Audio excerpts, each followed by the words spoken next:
আউযুবিল্লাহি মিনাশ শাইতানির রাজিম বিসমিল্লাহির রহমানির রহিম মাহমুদু ওয়া সাল্লাল্লাহু আলা রাসূল করিম আম্মা বাদ। সম্মানিত ভিউয়ার্স, দেশ এবং প্রবাসে যে যেখানে আছেন সবাইকে জানাচ্ছি আন্তরিক মোবারকবাদ। আসসালামু আলাইকুম ওয়া রাহমাতুল্লাহি ওয়া বারাকাতুহু। নিশ্চয় আল্লাহ সুবহানাহু ওয়া তাআলা দেশে এবং প্রবাসে সবাইকে ভালো রেখেছে, সুস্থ আছেন, নিরাপদে আছেন। দোয়া করি আল্লাহ সুবহানাহু ওয়া তাআলা যেন বাংলাদেশকে একটি সুন্দর রাষ্ট্র, দুর্নীতিমুক্ত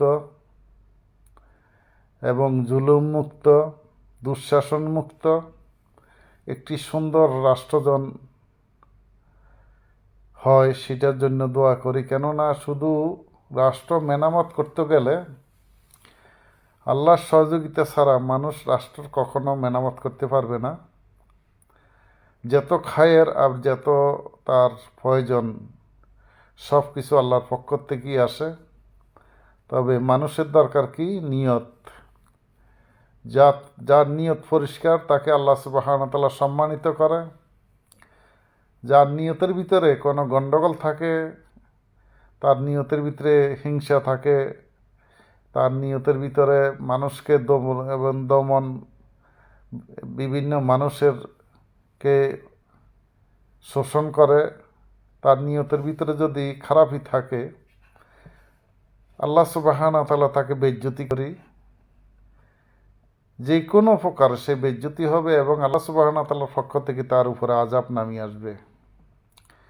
কেননা আমরা পূর্বেতেও দেখেছি, দেখুন নমরুদ পৃথিবীর বুকে সবচেয়ে শক্তিশালী মানুষ নমরুদও আসিল, এবং নমরুদের পরপর আরও কত নমরুদ হয়েছিল, এগুলাকে আল্লাহ শব্দুলের সাথে মিশে দিয়েছে।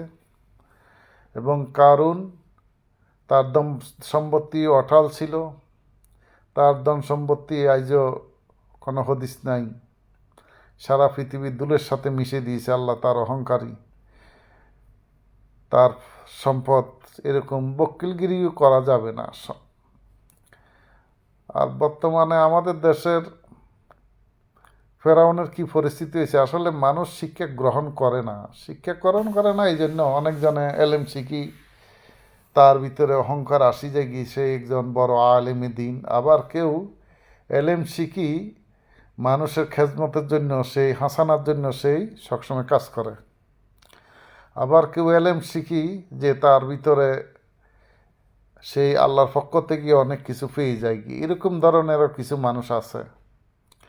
আবার কেউ এলেম শিখি সেইটা মানুষকে প্রকাশ করতে চায় যে আমি আল্লাহর সাথে, আমার সাথে সম্পর্ক, এরকমও প্রকাশ করতে চায়।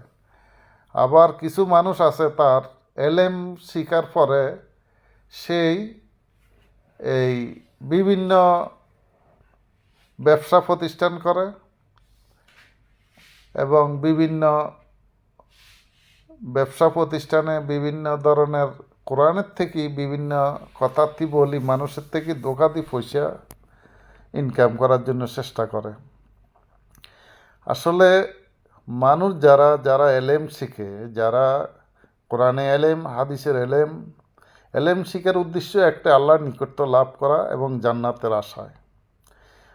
আর এলেম শিখার উদ্দেশ্য একটাই, মানুষজন আমি যেন নিজে আমল করতে পারি, আমার আহাল পরিবারদেরকে যেন একজন ভালো আল্লাহর দায়ী ইল্লাল্লাহ বানাইতে পারি। এলেম এমন একটা জিনিস, যদি এলেম যদি আপনার দেখুন, আগে আল্লাহ সুবহানাহু ওয়া তাআলা যে যখন জাবর কিতাব নাজিল করলেন তখনও বিকৃত হয়ে গেছে, তখন এই তাওরাত নাজিল করলেন তখনও বিকৃত হয়ে গেছে, যখন ইঞ্জিল নাজিল করলেন তখনও বিকৃত হয়ে গেছে। আমাদের ভাগ্য খুবই ভালো, আমাদের ভাগ্য আলহামদুলিল্লাহ। আল্লাহ সুবহানাহু ওয়া তাআলা যে আমাদের কোরআন, এখন একটাই সমস্যা হলো আমাদের কোরআন কারিম যে মানুষ এইটা নিয়ে অথবা বিভিন্ন তার তাবিজ তুমান বিভিন্ন ধরনের, আসলে কিন্তু এগুলো ইসলামের কোনো সম্পর্ক নাই। এই যে তাবিজ তুমান বিভিন্ন ধরনের ইসলাম নিয়ে মাজার করা, একজন মানুষ একজন বান্দা আর আল্লাহর সাথে তার কি সম্পর্ক?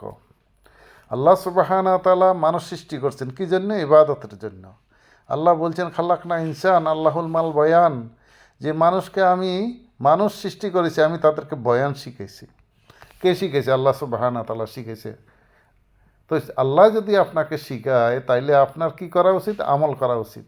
কিন্তু দেখা গেছে দিন কি আমাদের দেশে অসংখ্য মানুষ, যেমন শাহজালাল, শাহপরান, বারওয়ালিয়া, মোসানাউলিয়া, কুতুবদা, যে বিভিন্ন মাজারগুলো আছে, আচ্ছা বলেন তো, এই এই মাজারগুলাতে আপনি যদি কিয়ামত পর্যন্ত বসি বসি যদি কান্দি, যদি চোখে দিয়ে রক্ত ছুটান, তাইলে কি তারা সাড়া দিতে পারব? কখনো সাড়া দিতে পারব না। যারা আপনি ঠিক আছে, আপনি একজন আল্লাহর ওলিকে অনুসরণ করতে পারেন, তার আখলাস, তার চরিত্র, তার নামাজ, তার যে আমল, এগুলোকে আপনি ফলো করতে পারেন। এগুলো ফলো করতে পারেন, যেই হযরত শাহজালাল সাহেবের যেই, অথবা যে ধরনের আমল করছে, আমি নি সে আমল করতে পারি, আমি নি সে আল্লাহ নিকট লাভ করতে পারি, আমি নি যে মানুষ, অধিকাংশ বাংলাদেশের মানুষ চায় কি জানেন? আমি দেখেছি বাংলাদেশের মানুষ চায় কি আল্লাহর গায়বীর জায়গার ভিতরে হাত দিত।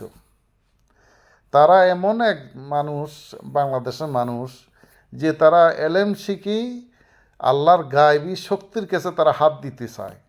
তারা গায়বী কিছু জানাইতে চায়, গায়বী কিছু বলতে চায়, গায়বী কিছু করতে চায়, মানে আজব ধরনের কিছু করতে চায় বাংলাদেশের অধিক কিছু অংশ আলেম।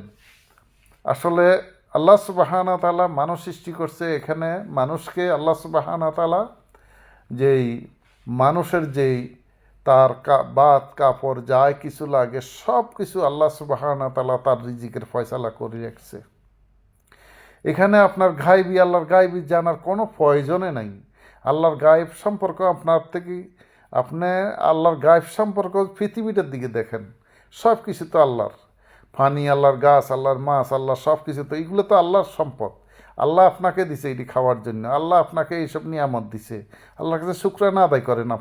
আপনি খাইবেন আল্লাহর সম্পদ, আল্লাহর সব কিছু দোয়া, আল্লাহর পানি, আল্লাহর মাছ, আল্লাহর সাগর, আল্লাহর নদী, আল্লাহর নালা, আল্লাহর মাটি, আল্লাহর সব কিছু আল্লাহরে। এখানে সব যা কিছু আছে পৃথিবীর, যে মাখলুকের সৃষ্টি করছে, সব কিছু আল্লাহ সৃষ্টি করছে। কেননা এই যে বললো হাজা খালকুল্লাহে ফারুরি মা যা খালাকুল্লাহে বিন্দুরি, সব কিছু আল্লাহ সুবহানাহু ওয়া তাআলা সৃষ্টি করছে। এখানে আপনি এখানে কি আল্লাহর কি গায়েব জিনিস কি দেখাইবেন? আপনি এখানে কিচ্ছু দেখার মতন আপনি নাই। আপনি এটাই করতে পারেন, আপনি ভালো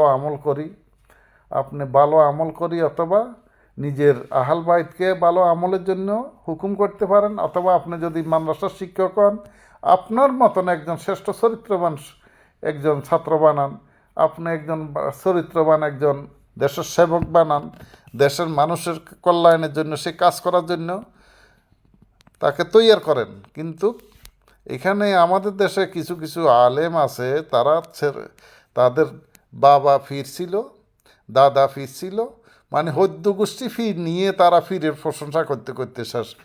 ওয়াল্লাহুল আজিম, ওয়াল্লাহুল আজিম, ওয়াল্লাহুল আজিম, প্রশংসা একমাত্র আল্লাহ সুবহানাহু ওয়া তাআলার, আর কারো নয়।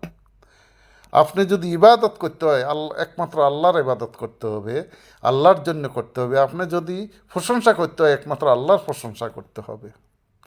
আপনি যদি কোনো খায়ের বরকত যদি আল্লাহ থেকে লাভ করতে চান, আপনার থেকে দূরত পড়তে হবে। মুহাম্মদ সাল্লাল্লাহু আলাইহি সাল্লাম একজন নবী, আর কিছু নয়, শুধু নবী, আর কিছু নয়। নবীর কাজ কি? নবীর কাজ হলো তার উম্মতকে আল্লাহর পক্ষ থেকে যে কিতাবগুলো নাজিল হয়েছে, সেই কিতাবগুলো মানুষের কাছে পৌঁছাই দেওয়ার নবীদের কাজ। আর যারা এই কাজটা করে তাদেরকে আল্লাহ খায়ের বরকত দেন, তাদেরকে আল্লাহ শ্রেষ্ঠত্ব বানাইয়া দেন। যেমন আল্লাহ সুবহানাহু ওয়া তাআলা বলছে, ইয়া মুহাম্মদ সাল্লাল্লাহু আলাইহি সাল্লাম, আপনার চরিত্র বিশাল আকার, খুলুকুল আজিম। তো আল্লাহ সুবহানাহু ওয়া তাআলার নবীদেরকে আল্লাহ সুবহানাহু ওয়া তাআলা শ্রেষ্ঠত্ব বানাইছে, আপনি তো বানান নাই। আল্লাহ সুবহানাহু ওয়া তাআলা প্রত্যেকটা নবীকে আল্লাহ সুবহানাহু ওয়া তাআলা শ্রেষ্ঠত্ব বানাইছে। আল্লাহ সুবহানাহু ওয়া তাআলার পক্ষ থেকে নিয়ামত দান করছে। আল্লাহ সুবহানাহু ওয়া তাআলার পক্ষ থেকে নবীদেরকে জান মাল সব কিছু আল্লাহ সুবহানাহু ওয়া তাআলা হেফাজত করছে। এখানে আপনি কোনো গাইবী জিনিস আপনাদের হাসিল করিয়ে লইবেন, এই ধরনের কোনো পৃথিবী